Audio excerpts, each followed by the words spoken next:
بددعا دینے کے لیے آتے ہیں تو فانصرنا علی القوم الکافرین، آمین، جب ڈنکے کی چوٹ پہ آمین کہہ دیتے ہیں۔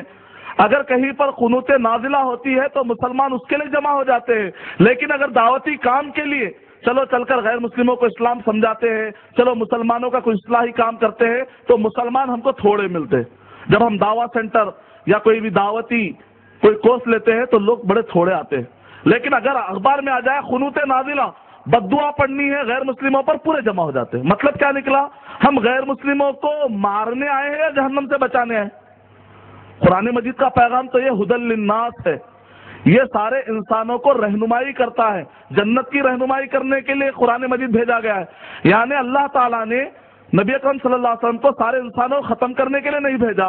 نبی اکرم صلی اللہ علیہ وسلم کا کلیئر مقصد یہ ہے تاکہ لوگوں کو جہنم سے بچا کر انہیں جنت میں لے جایا جا سکے۔ اللہ تعالیٰ محنت کرنے کے بعد توفیق دیں گے تو ہو سکتا ہے ایک آدمی آپ کی دعوت سے فائدہ۔ اس کے بعد میں نے اس آدمی سے کہا آپ کو تعجب ہو رہا ہے جبکہ محمد صلی اللہ علیہ وسلم کا ایک نام ہے احمد، احمد کا ورڈ بھی آیا ہے سامہ ویدا بک نمبر 2 ہم نمبر 6 اس کی ورس نمبر 8 کے اندر۔ اگر آپ ان کے لینگویج میں ان کے لہجے میں سمجھائیں گے تو ان کو اور بات جلدی سمجھ میں آئے گی۔ اگر آپ اس کو کہیں گے قرآن مجید میں ہے تو غیر مسلم ہو سکتا ہے سنے یا نہ سنے، سن لیتا ہے تو الحمدللہ اچھی بات ہے۔ اور ایک طریقہ بھی ہے کہ قرآن مجید کا انداز ہے، سورہ اعراف نمبر 7 کے آیت نمبر 157 کے اندر اللہ تعالیٰ کہہ رہے ہیں ان کے انجیل اور ان کی تورات یعنی بائبل جس کو لوگ انجیل اور تورات کہہ کر پڑھتے ہیں اس کے اندر بھی محمد صلی اللہ علیہ وسلم کا ذکر ہے۔ یعنی قرآن مجید نے بھی یہ طریقہ اپنایا ہے کہ سامنے والا جس چیز کو مانتا ہے اس کا نام لے کر سمجھایا جائے۔ یہ قرآن مجید کا انداز ہے، اس کو سائیکالوجیکل اپروچ کہتے ہیں، اس کو کہتے ہیں نفسیاتی خطاب، کہ سامنے والا جس چیز کو مانتا ہے اس کا حوالہ دے کر سمجھائے۔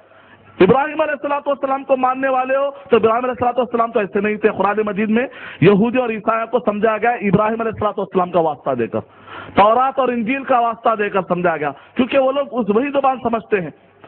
سامہ ویدا بک نمبر 2 اس کا ہم نمبر 6 اس کی ورس نمبر 8 کے اندر کہا گیا احمدی پتشپری میں گھامرتسیا جگرا اہم سوریا یواجنے، احمدی پتشپری، احمد کا ورڈ آیا ہے۔ اگر آپ پڑھتے ہیں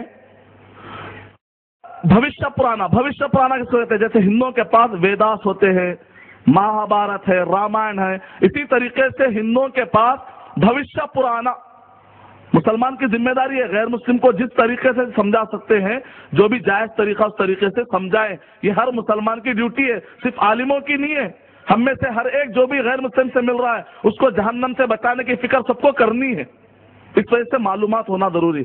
غیر مسلم کو آپ کہتے ہیں بھوشیہ پرانا، بھوش کہتے ہیں مستقبل کے بارے میں، پرانا یعنی ایک ایسی کتاب جس کے اندر بھوش کے بارے میں بتایا جاتا ہے، بھوش یعنی مستقبل کے بارے میں۔ ان کے پاس ایسی کچھ باتیں ہیں جس کو پروفیسی کہتے ہیں، وہ لوگ مستقبل کے بارے میں کچھ باتیں ان کے پاس پائی جاتی ہیں۔ آپ تعجب کریں گے جب یہ بھوشیہ پرانا پڑھتے ہیں جس کے اندر مستقبل کے بارے میں بتایا گیا ہے، اس بھوشیہ پرانا کی پرت 3 کھنڈ 3 ادھیائے 3 شلوکا نمبر 4 5 اور 6 کے اندر مہامدا اتھکیات محمد صلی اللہ علیہ وسلم، مہامدا اتھکیات محمد صلی اللہ علیہ وسلم ایک ٹیچر بن کر آئیں گے۔ Clear word.